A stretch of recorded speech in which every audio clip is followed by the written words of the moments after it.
Pero sa libro na yun, gusto niyong ipakita yung sovereignty ng Panginoong Diyos. Kahit in the midst of pain and suffering, pinahintulutan niya ng Diyos for His glory, for His purpose.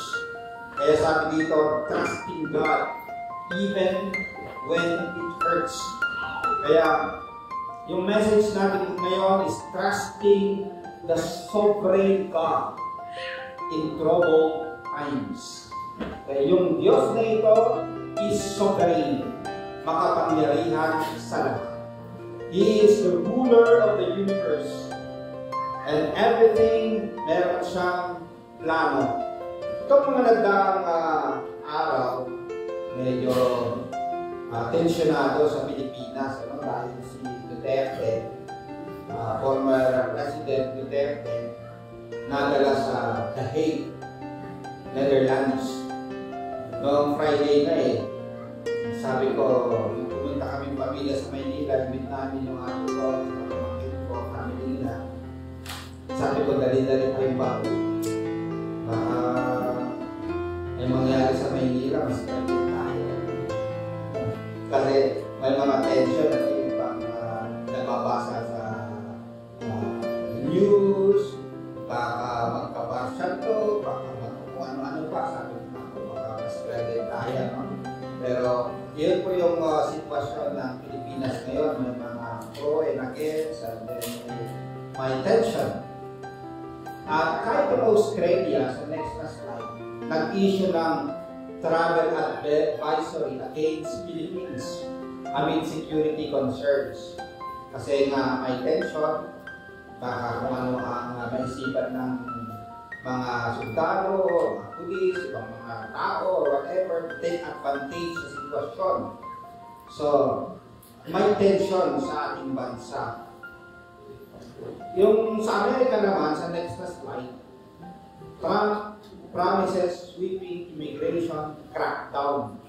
Kaya marami rin mga Pinoy na napauwi. At kahit daw yung naka-green card ka, pwede kang pauwiin. So, meron silang mga balanta na kahit na matagal na sa US, pwedeng pauwiin.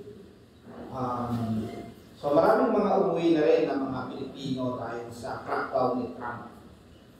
And then, yung isa pa, yung kanyang Trump's tariff war, yung tinataasan niya yung tax ng Canada, ng Mexico, ibang nasa China. Ang Canada naman, nag-respect, tinaasan din yung tax ng US. So, ang tawag nila trade war. Okay. Aside sa talagang giyera ng Ukraine at saka Russia or yung iba pang mga pero at least dito sa Middle East, medyo na-control na. Ito naman dito sa atin, sa Pilipinas. Tensions rising between China and the Philippines. Okay? Agawan ng teritoryo. Merong mga nangyayari sa mundo at meron din nangyayari sa puso natin, sa buhay natin. Ang tanong natin, ang tawag natin dito is troubled times. But the question is this: how should we respond to God in times of trouble and uncertainty? Kasi tingin natin uncertain, may trouble, pero how shall we respond bilang mga anak ng Diyos? Based sa salita ng Diyos na nabasa natin, una, basahin natin na sabay-sabay sa next na slide. The call to be still before God. Okay? And yung response natin, to be still before God. Yung passage natin, basahin natin sa English na sabay-sabay. Be still and know that I am God. I will be exalted among the nations. I will be exalted in the earth. Okay? So, be still. Ito yung response na nais ng Panginoong Diyos sa atin. Siya yung nagsasabi sa atin that in the midst of troubled times, be still. Kumalma lang. Okay? Manatili. sa pagtitiwala sa Diyos. Sa next na slide, what does it mean to be still? Ito yung a posture of trust and surrender sa Diyos. Hindi yung takot. Right? Hindi yung nanginginig tayo sa takot na wala na tayong tiwala. Okay, pwede pa yung natatakot ka, pero nagtitiwala ka pa rin. Okay? So, meron dito yung posture of trust. And then, bahala ka na, Panginoon. Meron tayong word na bahala ka na. Bahala na. Okay? Ang Diyos na ang bahala sa sitwasyon. And then, ceasing from striving and resting in God's sovereignty. Yung, minsan kasi, yung gusto mong gumawa, yung gagawin mo, gagawa ka ng remedyo.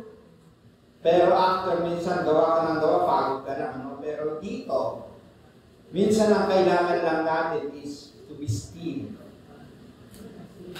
Manatili lang tayo sa pagtitiwala sa makapangyarihang Diyos. Bahala na siya. Yung inamit natin kanina, yung tinawag natin na ang Diyos, the rock, you are unchangeable. You are unshakable. You are unmovable. You are the everlasting God. Okay? Inawit po natin yan. Sinasabi po natin kung sino ang Diyos, kung ano siya. Matatag. Hindi natitinag. At the everlasting God. Siya yung Diyos noon.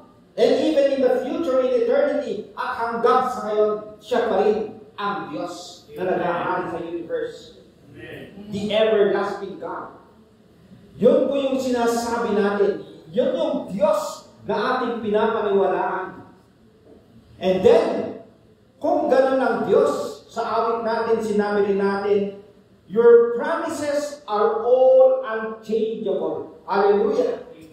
Yung mga pangako niya sa kanyang salita, natutulungan tayo, na hindi niya tayo iiwanan, unchangeable. Kasama natin siya lagi, even in troubled times. At naranasan yan ni Daniel nung siya ay itapon doon sa mababangis na leon. Sinamahan siya ng Panginoon Diyos. Ang kanyang mga kaibigan, tatlo, si Meshach, Shadrach at Abednego, itinapon naman doon sa apoy. Pero iniwan pa sila ng Diyos? Hindi. This God is unshakable at ang kanyang promises unchangeable. Ano yung response natin sa awit kanina? I trust in you. At inulit pa natin, I trust in you. Ang context po ng passage natin, babasahin natin sa next slide. Basahin natin sabay-sabay. Therefore, we will not fear, though the earth give way and the mountains fall into the heart of the sea. Though the waters roar and foam, and the mountains quake with their surging. So, makikita natin yung marahil natural calamities or disasters. Na kahit anumang disasters na dumating, anumang bagyo na dumating, I will not fear, sabi ng Psalm 46. Ang isa pang context natin, sa verse 6 to 7, basahin natin sabay-sabay. Nations rage, kingdoms fall, but at the voice of God, the earth itself melts. The Lord all-powerful is with us. The God of Jacob is our fortress. So dito, nations rage, kingdoms fall. Pinapakita dito na marahil may giyera na nangyayari in those days. Na kahit may mga giyera, kingdoms fall, ang Panginoon Diyos pa rin ang nag-ahari sa universe. At sa Kanya tayo magtitiwala. Bakit? The Lord all-powerful is with us. Hallelujah. So yung trust ng mga tao ng Diyos noon, pwedeng yun din yung hinihingi ng Panginoon Diyos sa atin ngayon. Magkagera-gera man sa buong mundo, magkagulo-gulo man ang Pilipinas, the Lord, all-powerful, is with us. Hallelujah. And ang gagawin natin is, be still. Dito sa Tagalog, na binasa kanina, ito ang labanan. Okay, kasi yung context ay mayroong gera. So, ang mas appropriate is manatiling nagtitiwala tayo sa Panginoong Diyos even sa gitna ng labanan. Sa next na slide, meron din tayong example. Yung sabi ng Panginoon kay Moses. And then si Moses, sinabi niya sa mga tao, and Moses said to the people, do not be afraid. Stand still and see the salvation of Yahweh, which He does for you today. Okay? Wala kayong gagawin, sabi ni Moses. Just stand still. Okay, minsan ito po yung kailangan natin, yung magtiwala lang sa Panginoon. Manahimik lang ang magtiwala. At ang Diyos yung gagawa. So in this miracle, ang ginawa lang ng mga Israelite is just to stand still. And pinapanood nila ang pagkilos ng Panginoong Diyos. Ang invitation sa atin is to be stand still sa ating pagtitiwala, pananalangin sa Diyos. Ipapakita niya sa atin ang miracle. Hallelujah. Pag tayo ay tumahimik at nagtiwala, nanalangin, ang Panginoong Diyos ang gagawa. Na-experience din yan ni Habakkuk sa Habakkuk chapter 3. Nung parating na yung sasakop sa kanilang bayan, sabi niya, ako'y natatakot, nanginginig. Yet, I will trust in the Lord. I will rejoice in the Lord, my salvation. So, pwede pala yun na kahit ikaw ay natatakot, pero nagtitiwala sa Diyos. Ikaw ay natatakot, pero masaya sa Panginoon. Ang kasiyahan natin ay ang Diyos, who is in control. Hindi sa circumstances na nangyayari sa atin. Sa New Testament, ito yung sabi ni Jesus Christ, ang invitation niya sa mga napapagod, halimbawa sa mga Hudyo na napapagod sa mga rituals, sa mga nire-require ng batas, napapagod sila, or anumang kakaguran nila sa buhay. Sabi ni Jesus Christ, basahin natin sabay-sabay, come to me, all you are weary and burdened, and I will give you rest. Hallelujah. God, in Christ Jesus, will give us true rest. At ganun po yung kaligtasan natin, mga kapatid. Nung tayo nagtiwala sa Panginoon Diyos, binigyan tayo ng kaligtasan. Wala tayong ginawa. Siya mismo yung gumawa sa krus. Siya mismo yung natako sa krus. Siya yung nag-suffer sa krus para sa atin. Siya yung gumawa. And even up to this time, siya ay gumagawa para sa atin. Can you say amen to that? Hallelujah. Kaya yung inawit natin, sabi dito, anuman ang problema, ito'y kayang-kaya. Puso ay masigla, punong-puno ng pag-asa. Bakit? Dahil mahal tayo ng ating Ama. Hallelujah. Very interesting kasi yung awit na ito. Pinapakita na talagang may problema. Pero kinakaya natin. tayo pa ay masigla. Yung puso pa ay masigla. Bakit? Kasi may Diyos tayo. Meron tayong Ama. Itong mga nagdaang araw, may urgent na kailangan kong gawin sa PTS bilang president. Harapin ko, ito yung kailangan kong gawin. Sabi ko, Lord, bahala ka na. Ano na lang yung presentation ng ito, bahala na kayo, Lord. Okay. Kinabukasan, may nag-text sa akin. Sabi niya, Pastor, meron po kami ibibigay na regalo para sa PTS. May isa-set kami na amount. Paano namin i-send? Sabi ko, Lord, first time niya itong magbigay. Hindi naman kami close. Okay. Tagal-tagal na panahon pagkatapos biglang gusto may ibibigay daw sa PTS. Sabi ko, tumingin ako kay Lord, solve na yung aking iniisip. So sa aming experiences, whether sa ministry, sa presidency, sa family, ang Diyos natin nakikinig, tumutugon. Kung ito ay kanyang kalooban. Pangalawa po, basahin natin kung paano tayo mag-respond. The call to know God. Okay? Minsan akala natin, kilala na natin ang Diyos. Pero this is a continuous process of knowing God.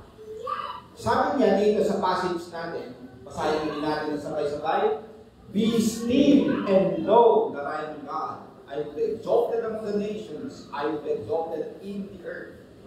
So, ang response natin, opportunity to know more about God. Ano man yung sitwasyon na nangyayari, kahit ito ay troubled times, opportunity na makilala pa natin ang Diyos. What does it mean to know God? Hindi lang ito intellectual knowledge, but deep relational trust. Sa Hebrew kasi, pag sinabing know, ay hindi lang yung intellectual knowledge, kundi intimate relationship. Pag nais natin kilalanin ang Diyos, hindi lang yung alamin natin yung theology sa utak natin. I-memorize natin sa utak natin, hindi kundi through all of this, lalo natin nakikilala ang Panginoong Diyos intimately. Relationship. Kaya lalo tayong nagtitiwala at nakikilala natin siya bilang sovereign God. Okay. Yung next slide, what should we know and trust about God? Una, we trust in God's sovereignty. Na siya ang naghahari sa lahat. At pinahintulutan niya kung ano man yung troubled times o ano man suliranin na ito, meron siyang problema, meron siyang agenda, meron siyang plano. And then we trust in God's presence. He is with us in every situation. Kahit nasa apoy tayo na katulad ng Meshach, Shadrach, and Abednego, hindi niya tayo iiwanan.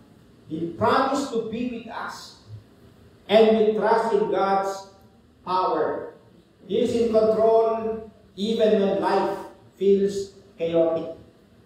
So, knowing God, lalong tumitibay yung ating relasyon sa Kanya.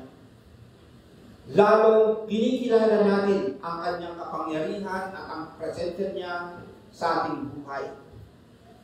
Ang example natin ay si Joseph sa next na slide. Siya ay ibinenta ng kanyang mga kapatid. Painful experience. Marahil sa umpisa, hindi niya maintindihan bakit sarili niyang mga kapatid binenta siya. Meron siyang tinulungan doon sa bilangguan, sabi niya, alalahanin mo ako. Pero nang-alala lang siya after 2 years pa. Pero na magkita-kita silang magkakapatid, ano ang sinabi ni Joseph sa kanyang mga kapatid? You intended to harm me. Ang plano ninyo masama. Pero God intended it for good. Para maligtas ang maraming tao. Nung siya na ay naging governor ng Egypt. Tingnan natin, paano siya nakapunta sa Egypt? Binenta siya. Very painful experience. Pero nakita rin natin dito yung plan ng Panginoong Diyos. Lalong nakilala ni Joseph ang Panginoong Diyos. Lalo siyang nagtiwala sa plano ng Diyos sa kanyang buhay. Na nangyari ang mga yun, na nabenta siya ng kanyang mga kapatid para mapunta siya sa Egypt. Para maligtas ang kanyang pamilya, meron silang makain. Ganun din yung maraming tao. Minsan, mahirap intindihin yung way ng Panginoong Diyos. Halimbawa rin, yung worst crime na nangyari sa mundo ay nung ipinako si Jesus Christ sa krus ng Kalbaryo. Wala siyang kasalanan, innocent. Pero sinintensyahan siya ng kamatayan. It's the worst crime in the universe. Pero sa pamamaraan nito, ikaw at ako ay maligtas. Hallelujah! Yan po yung way ng Panginoon na minsan hindi natin maintindihan.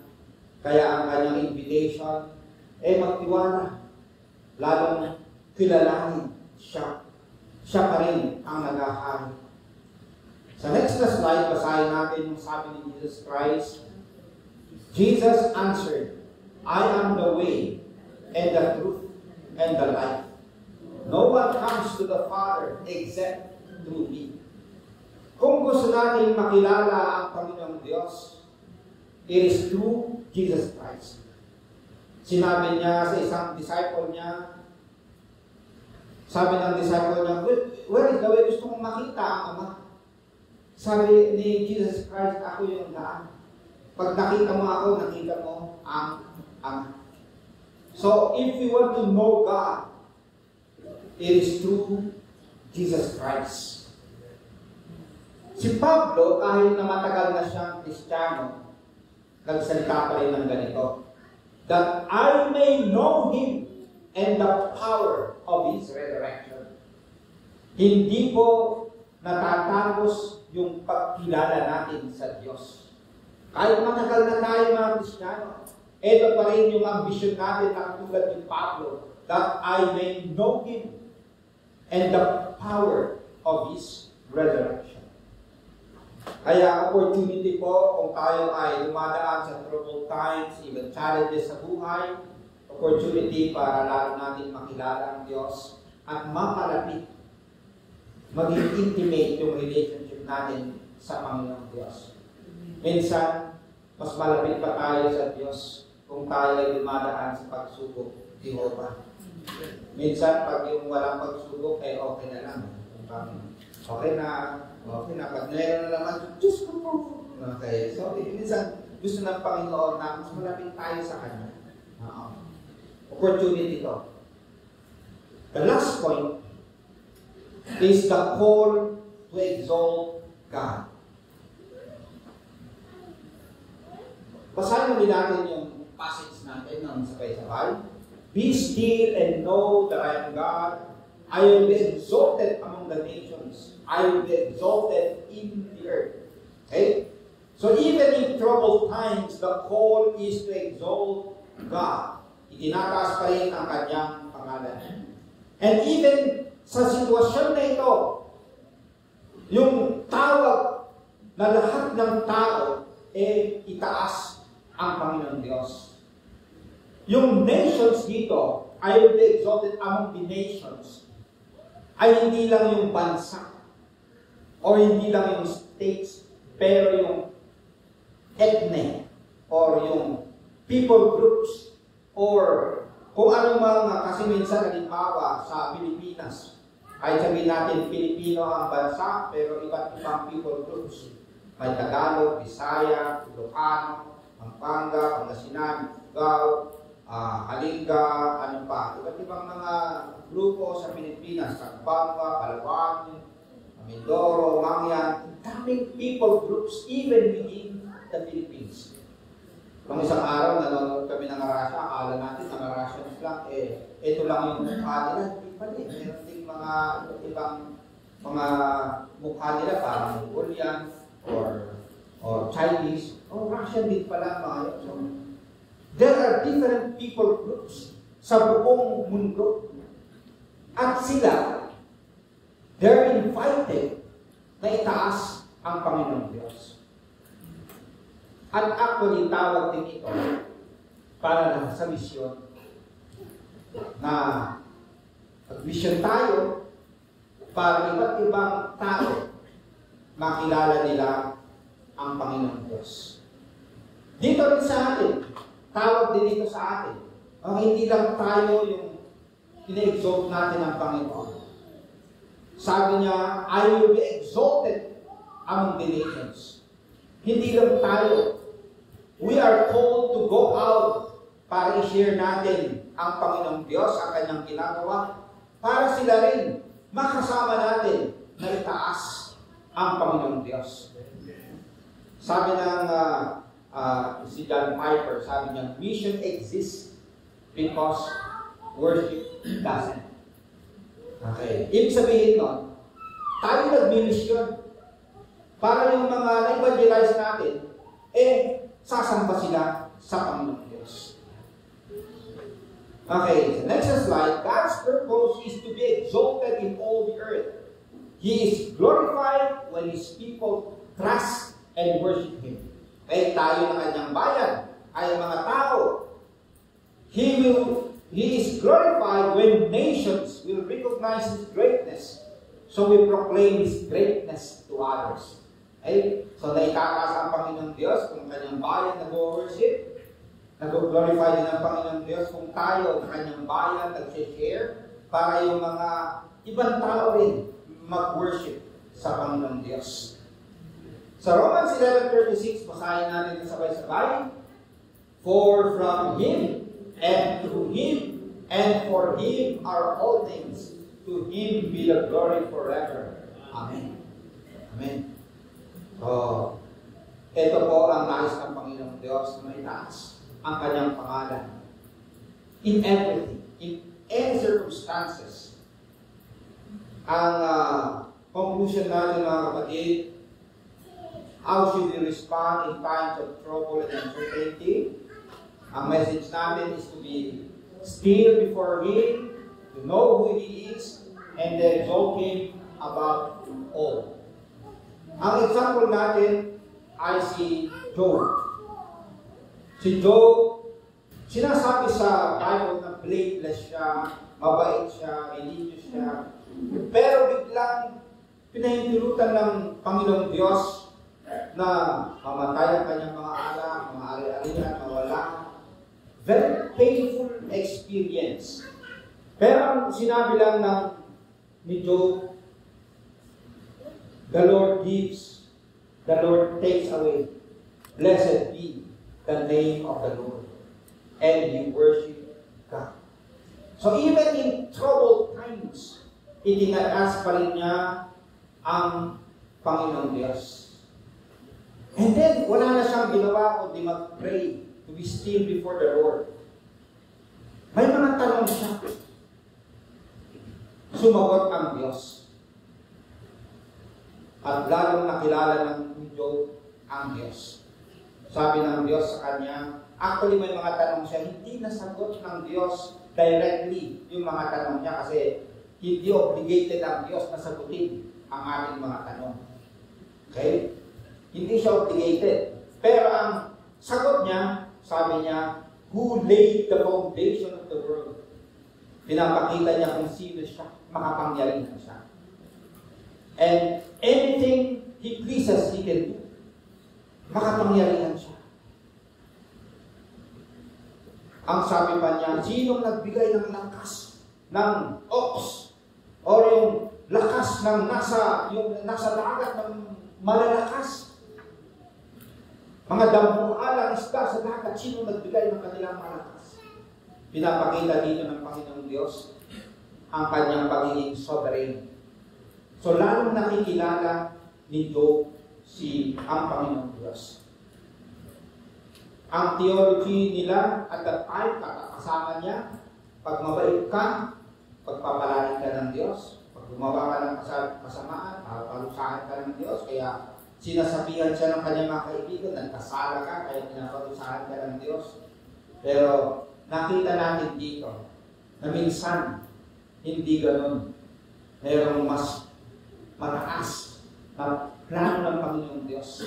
Hindi man natin maintindihan, siya lang yung nakakaalam.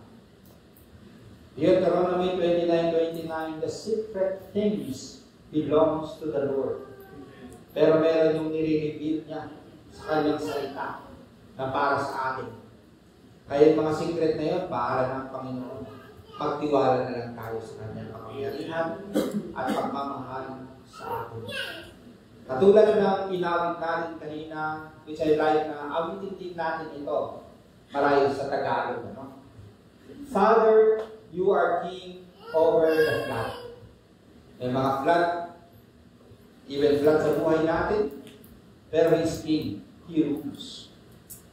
And then ang response natin, I will be still. No, you are God. You are the sovereign God. Find rest, my soul, in Christ alone. Know His power in quietness and trust. When the oceans rise and thunders roar, I will soar with you above the storm. Hallelujah.